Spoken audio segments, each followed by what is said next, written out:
Hello and welcome. Today I'm gonna speak about fluid modeling. Let's start quickly by knowing the types of fluid. Fluid can be liquid or gas, hydraulic or pneumatic, where liquid is incompressible and gas is compressible. Either the fluid system is hydraulic or pneumatic, mass conservation will be applied, that input mass equals output mass plus stored mass. Suppose with me that you have a tank and you put an input mass to it. If your tank has a leakage or you put a valve that takes the flow out of the tank, so logically your input mass will result in some will go out and some will be stored. So input mass equals output mass plus stored mass. And then if we differentiate this equation with time to study the rate of change in the mass flow rate, will be Q in equals Q out plus Q stored, where Q stored equals dm by dt or m dot, whatever is the symbol used, and m equals rho ah. Rho is the density of the liquid stored in the tank, and a is the area of the tank, and h is the height or the level of the liquid in the tank. Okay, for the C is the capacitance of the tank. Maybe the area is not uniform along the tank, so we can use integration. Okay, but for now, suppose it's uniform area. We have an analogy between the fluid and the electrical modeling.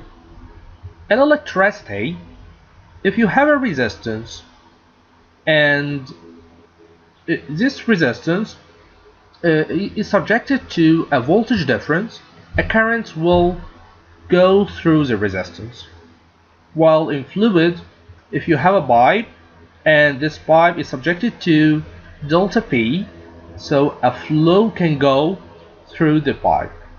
So now volt and electricity will be analogous to pressure, and the current that will flow through the resistance is analogous to the mass flow rate.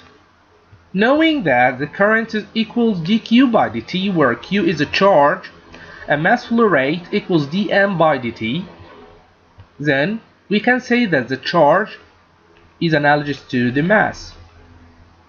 And then from the capacitance of any capacitor equals q, the charge, over v, the velocity, q analogous to m, so c equals m and v analogous to p, then c equals m over p. And resistance in electricity equals delta v over I, and resistance in fluid equals delta p over m dot. So we have a very similarity between electrical systems and fluid systems in the modeling of each. Now let's return back to the mass conservation laws. Q in equal Q out plus Q stored. We can apply this equation into two ways. Okay, focus with me. The first one, Q in equals delta P over R. Yes, Q out is the mass flow rate, and I told you before that resistance equal delta P over m dot. So m dot, any mass flow rate, equals delta P over the resistance. Maybe the resistance is due to a valve, like we will see later. Okay, for now, Q in, I don't know how it will go in my system. If I know how it will go in my system, so I will remove Q in and put a relation like we will see in a later example. For now, Q in, I don't know what it is, equals Q out equals delta P over R. What is R? I told you that if the tank has an output valve, so the valve will form a resistance to the flow.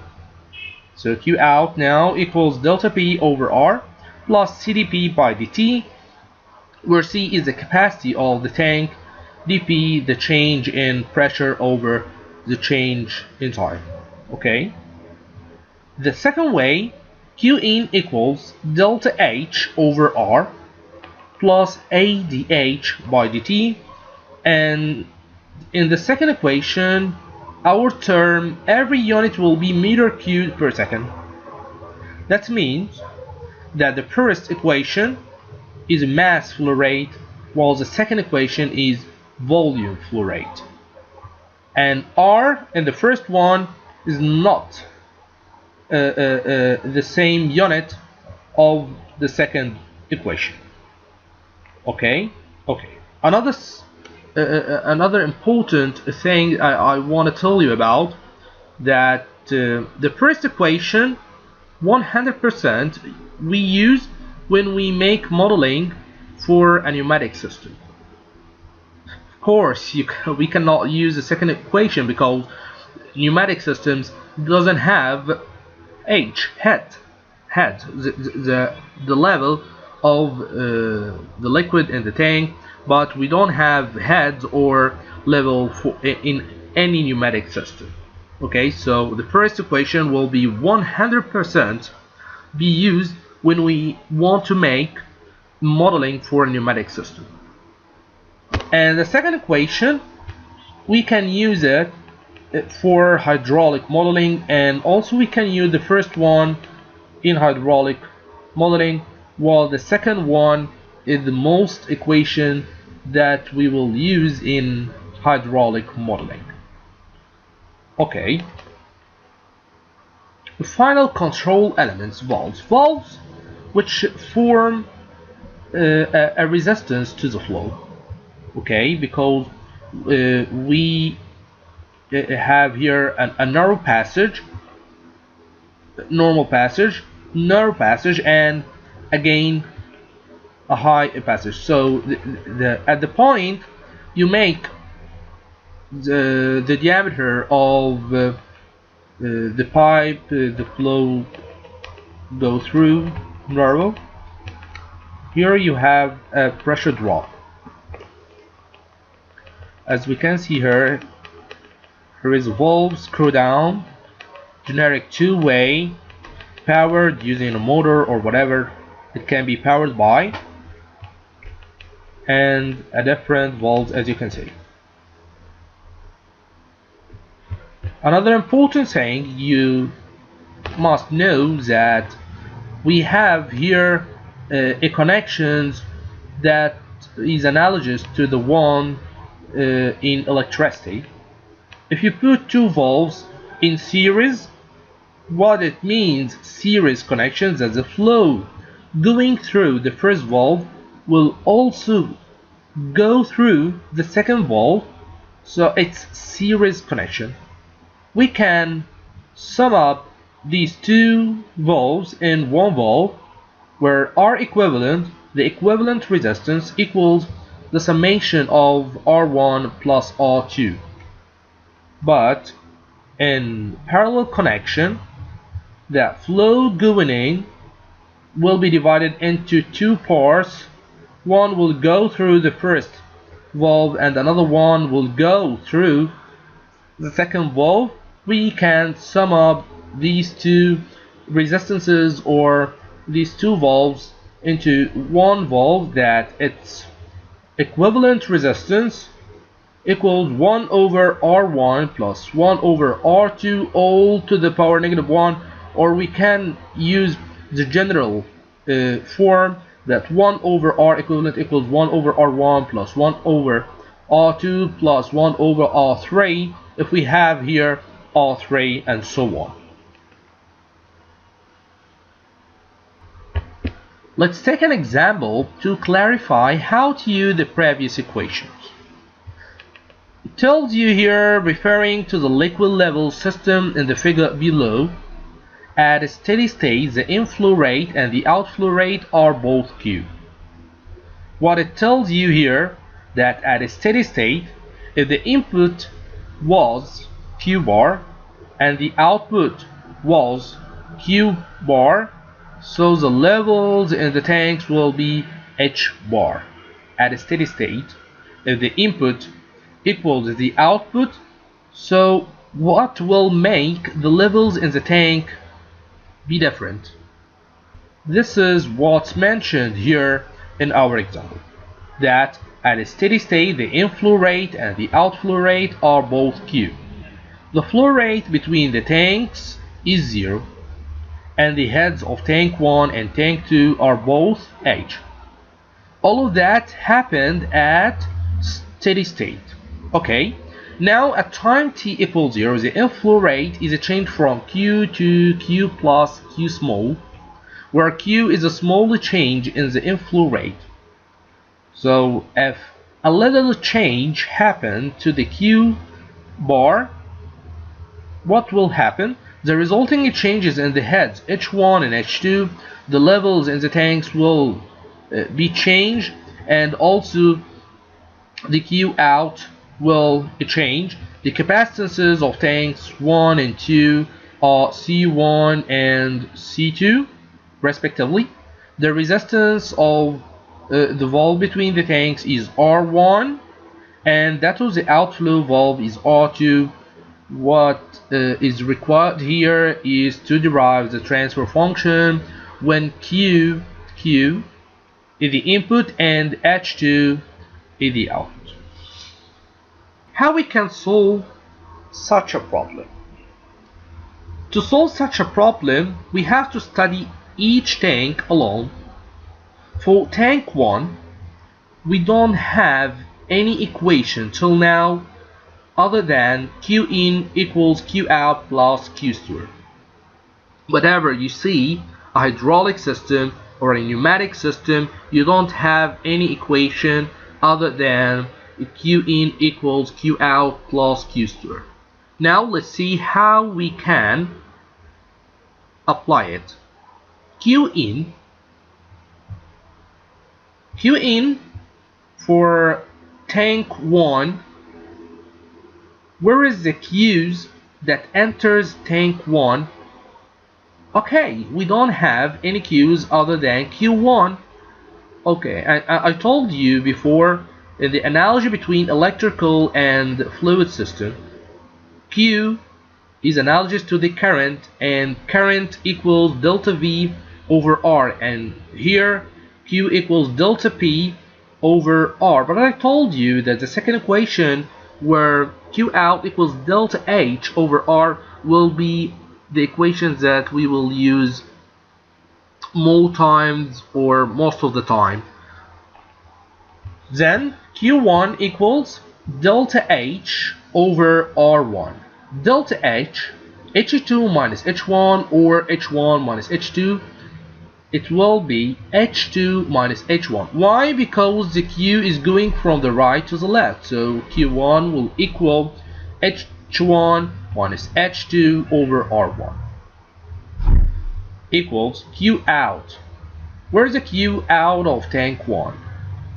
We don't have Q out, so it will be 0, plus Q steward A dH by dt, and if you applied Laplace to this equation, A dH 1 by dt, so it will be A1 SH1. Note that when I tell you Q steward, so I'm gonna speak about CdP by dt, so I'm talking about the pressure in the base of tank 1, because I'm applying this equation to tank 1, and if I'm using the head, so I will be talking about the head of the level in tank 1. So focus that Q steward, it will be CdP1 by dt or A1 SH1 like we see here. A little of mathematics, so it will give you this equation number 1. Again, for tank 2, we don't have an equation to apply other than Q in equals Q out plus Q store. So if we see here at tank 2, the Q is going into tank 2, we don't have any Q's other than that Q. And because I don't know how it goes in tank 2, so I'll put it as it is, it will be Q. For the Q out, we have here 2 Q's out of tank 2, Q1 and Q2.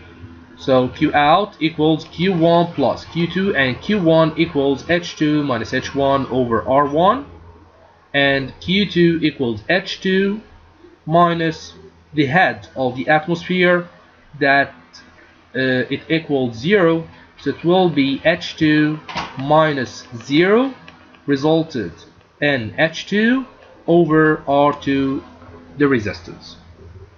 Okay, and for the Q stored, it will be A2SH2, again H2 because we are talking about tank 2. A little of mathematics again, it will you will have this equation number 2. Substituting into using 1, it will result in this equation, and finally we don't have here in the last equation something it changes with time other than Q and H2. If you have in your last equation something changes with time, you have to remove it and obtain it as a function of H2 or Q, which are our variables. Now finally H2 over Q equals this relation. This is our transfer function, and this is what is the derivation that he wants. Let's take another example. If we have here this servo mechanism, let's see how it works. If X is displaced to the right, these pistons at the very beginning, they were blocking these gaps. If X moves to the right, these pistons will move to the right also, letting giving the chance to the oil to enter or leave this power cylinder. So we want to make a mathematical modeling that governs that system. Again, we don't have any equations other than Q in equals Q out plus Q store. What we want here is to obtain a relation between X and Y. Q in here, we know how it goes through the power cylinder. The more you move X towards the right, the more Q will get into our power cylinder. So we can say that Q in equals Kx, where K is a constant of direct proportionality. If we suppose that our system is that one marked by my arrow, then what is Q out of this space? What is Q out from this space?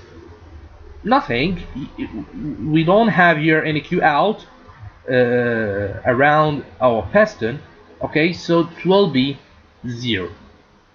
And Q stored, okay, all the oil you inserting from above is stored in our power cylinder. Okay, but what is the relation of Q store? I told you before that if our tank is vertical, okay, so Q stored equal AdH by dt. H is the head or the level of the liquid and inside the tank. But for our cylinder here, remember that our equation is volume flow rate, that how our volume it changes with time. So we need here, we will replace dH by dy. Then Ady by dt equals or represents the volume stored, the rate of storage of our volume inside this area. Okay, so Q in equals Q out plus Q stored, then Kx equals 0 plus Ady by dt, resulting in Kx equal Ady by t. Again, if we applied Laplace to this equation, it will be Kx of s instead of x of t equals a s y of s. Finally, x of s equals a over k s y of s. Let's take an example speaking about ideal gas flow or the pneumatic systems generally. You have to know that for an ideal gas we have an important law, which is PV equals mRT, where P is the absolute pressure and V is the volume, M mass, total mass, and R is a gas constant, and this gas constant depends on the medium or the type of the gas you use, and T is the temperature in Kelvin. And to convert the temperature from the Celsius degree to the Kelvin, you have to add 273.15 to the Celsius degree to convert it from Celsius to Kelvin. And to use absolute pressure, which is used here in our equation, equals pressure gauge. Any device measures the pressure as gauge pressure, but we cannot use this gauge pressure in our calculations. So we have to add the atmospheric pressure to the pressure gauge to obtain the absolute pressure, knowing that the atmospheric pressure equals 1 bar, and 1 bar equals 10 to the power 5 Pascal.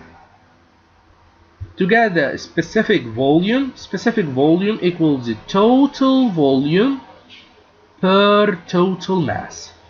The volume per total mass, and the specific weight equals the weight force, which is mg over v.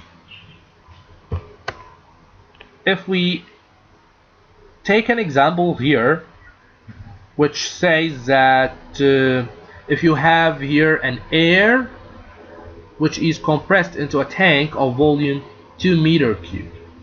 Let's write down our givens here. Given that our volume is 2 meter cubed and the gas is air, okay, that helps us to know the value of the gas constant. The compressed air pressure is 5 multiplied by 10 to the power 5 Newton per meter squared. This is our pressure gauge pressure, and the temperature is 20 degrees Celsius. Find the mass of air in the tank. Also find the specific volume and the specific weight. It's simply an easy task. Now we will use our formula PV equal mRT, but the pressure here, I told you before that this is an absolute pressure. So before we use the gauge pressure, we will add another 1 bar which is the atmospheric pressure, multiplied by 2 the volume equals m. This is what's required, and R equals 287 for air, and the temperature in Kelvin equals the temperature in Celsius plus 273.15 to convert that to Kelvin. Finally, you can calculate the mass, which is 14.26. Okay, for the specific volume equals the volume over the total mass. Our volume was 2 meter cubed, and the total mass was calculated to be 14.26 kilogram equals 0.14 meter cubed over kilogram, and the specific weight is very easy to be calculated, which equals the mass force mg over the volume 2, resulting in 69.874 Newton per meter cubed.